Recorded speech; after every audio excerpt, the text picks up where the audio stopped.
Our record label started off to release our tunes. We were distributed by a big house label called Compact Records in Germany, who, you know, have got a big reputation. But we found that people were approaching us, asking if we'd release their records. So it kind of took over a little bit. We've released some of our tunes on our label, but I say we're on the 158th release. We've been going for like 10 years. And, you know, it's kind of interesting just getting new music.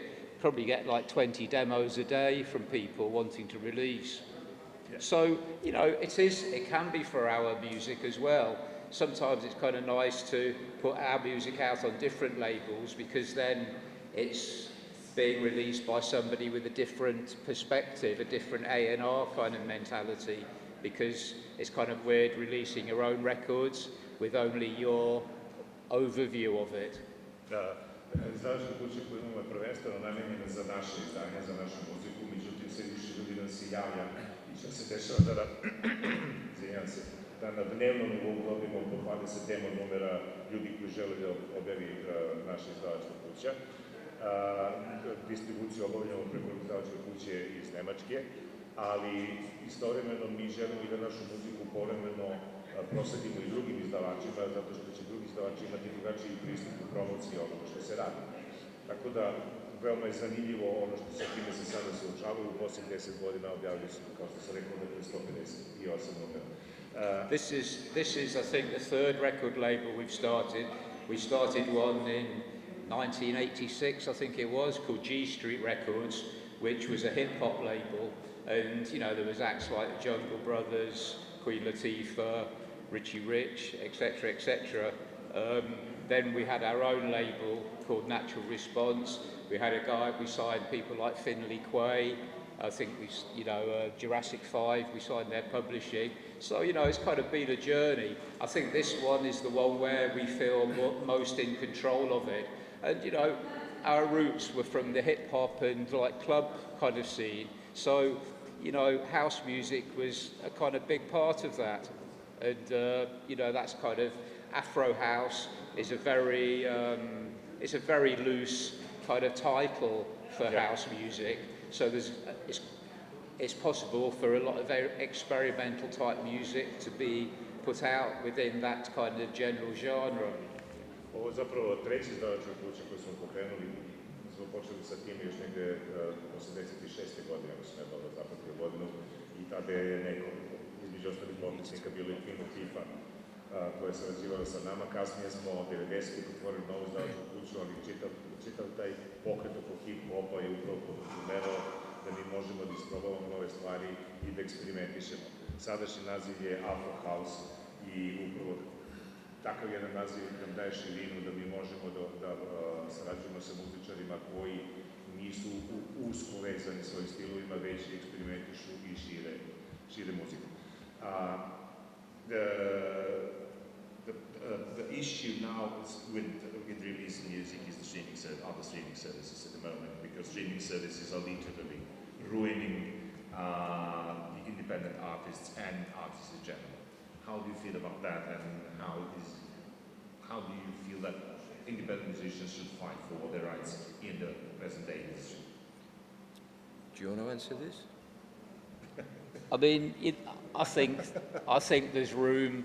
I think there's room within the whole thing. You just got to adapt to it. Sure, different areas have been limited, but there's big areas that have opened up as well. You know, it's possible to make money from streaming and from DJing and from playing live shows. It's still possible. We just have to step up to the challenge and do what you can do. Streaming industrija jeste veliki izazov i ali mi moramo jednostavno da se suprotstavimo tom izazovu i da vidimo šta možemo da sa time i dalje postoji mogućnost da se zaradi novac od muzike, ne samo od streamovanja, nego od živih nastupa, od merča i od ostalo.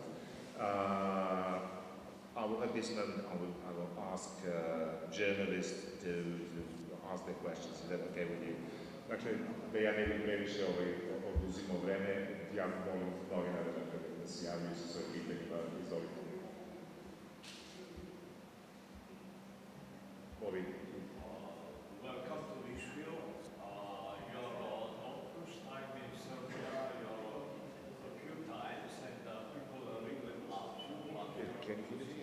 can't hear No, you.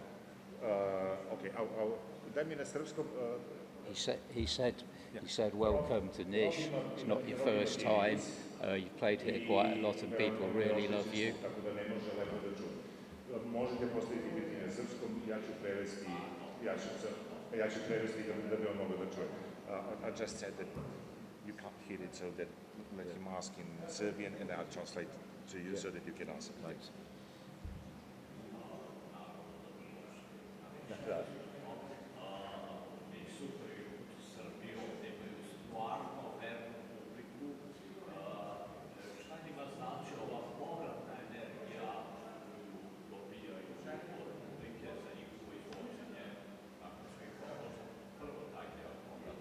So he says that you have a huge audience here in Serbia.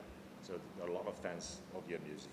And how do you feel about the energy that you receive from the audience when you gig, when you're on the stage? Such that again? Yeah, so you have a huge audience here in Serbia, a huge fan base here in Serbia. So he wants to know, does that energy that comes from the audience, how it affects you when you're on the stage? The audience, the energy of the audience is what makes the show. We do a lot of shows in many different places, but what makes each concert different is the energy of the audience. And so when you play, the audience will feel their energy reflected back to them, as we are like an instrument, and we aim to get on stage and give 100% of what we originally have to begin with, but the more the audience gives to us, it just raises the level of the whole occasion, so that you never really know how a gig is going to feel. Every time it is different. Nama mnogo znači energije koju dobijemo iz publike, jer mi zapravo smo samo ogledalo koje reflektuje tu energiju. Naravno, mi uvijek damo 100% sebe.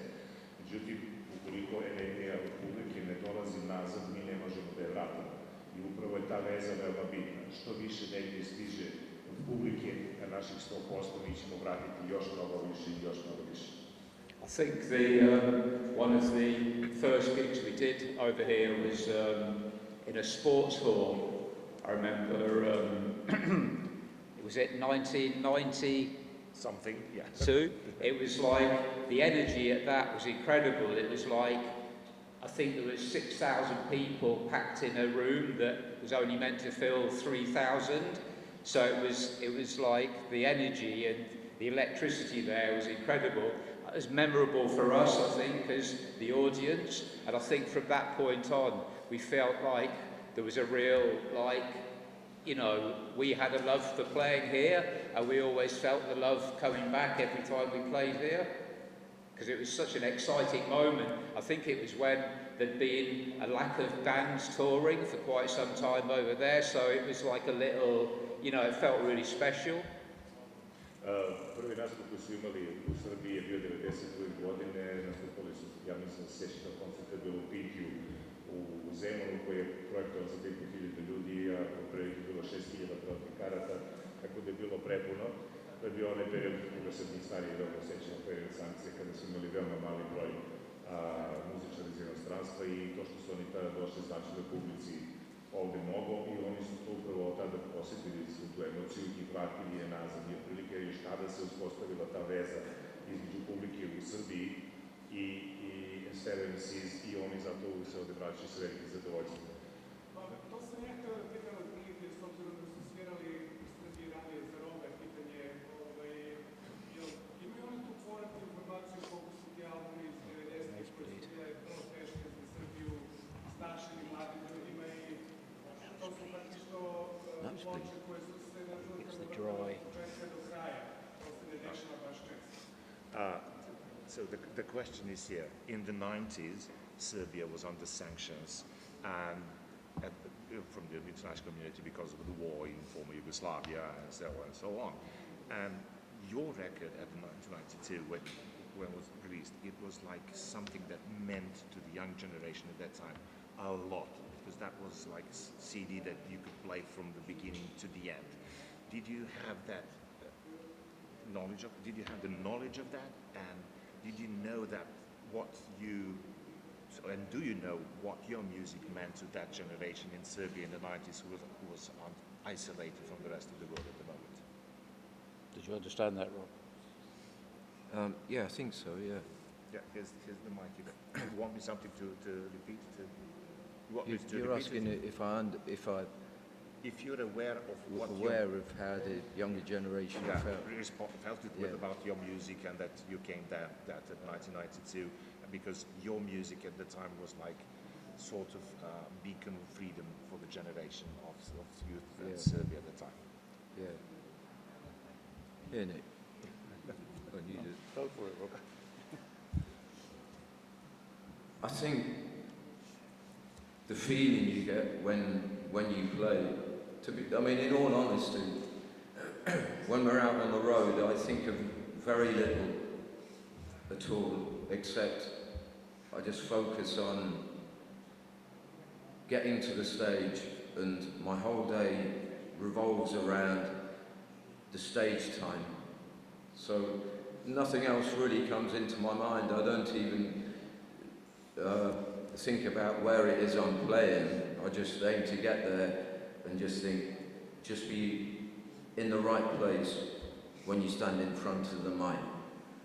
And all I can remember is that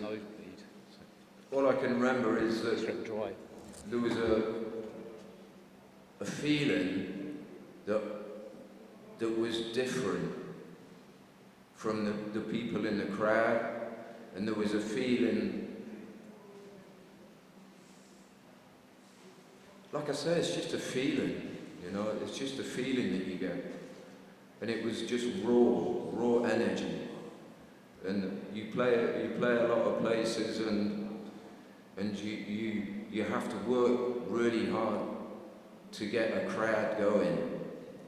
But when we played here, it was just from the moment that you actually put your hand on the mic, it's just everything just ignited, and it was just pure electricity from the beginning to the end. And that's all I can remember. You know, I'm sorry I can't give you memorable details and things like that, but because I take what I do kind of really seriously, I have to just be so focused purely upon holding a mic and making sure I come through and do what I got to do, no matter who's in front of us. But that's my recollection of those times.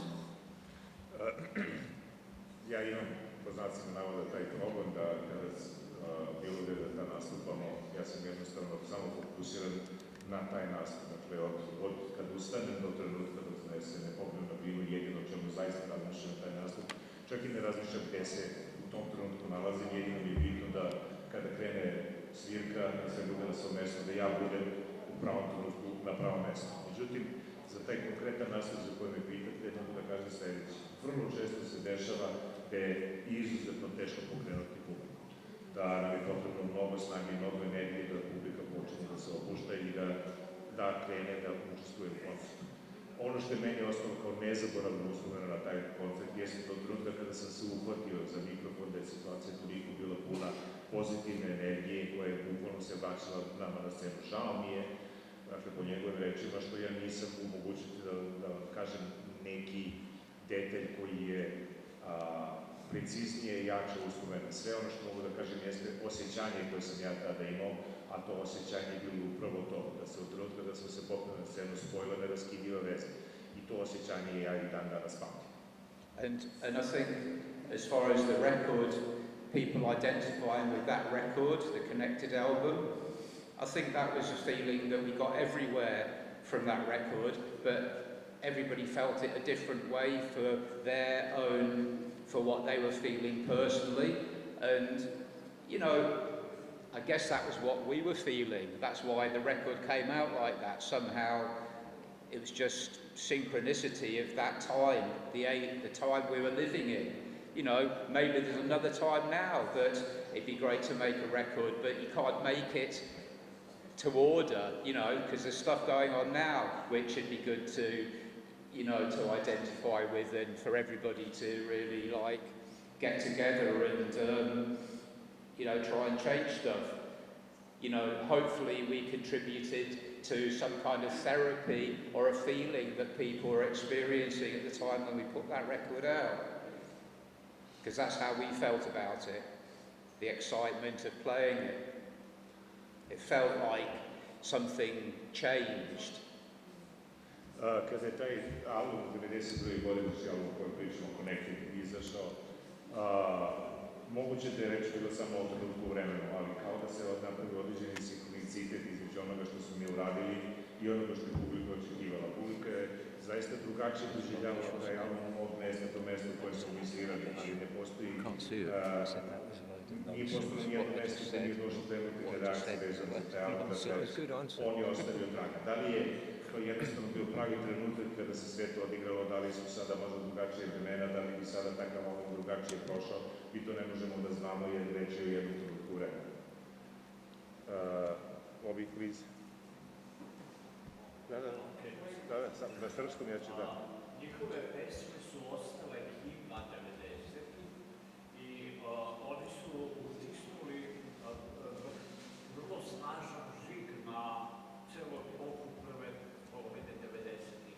Tako da oni nisu samo muzički fenomen, nego i kulturni fenomen u smislu i stila života celokupne klubske scene koje američku hip muziku na jedan specifičan, autentičan način prenelo u London i celokupnu englesku scenu.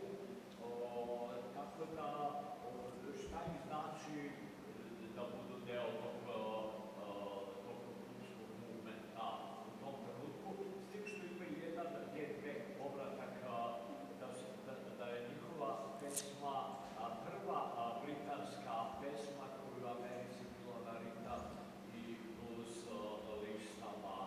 Mislim da je to verovatno. So the question is,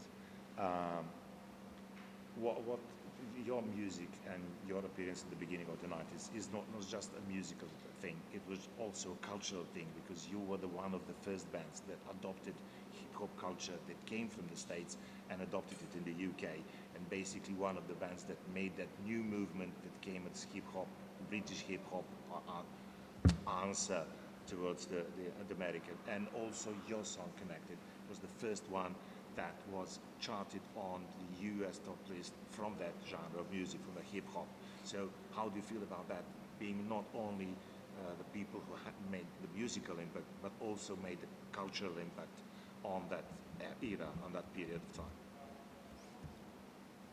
I don't necessarily think we'd ever really think about that ourselves. We'd not like, oh yeah, we made a really good cultural blah, blah, blah. It's just the times, you know, we're inspired by hip-hop. A lot of other people were. I guess we had different elements in our music, and it kind of turned into, there was a whole new lot of music coming out of everywhere. We were sort of, I guess our record did well at the forefront of that.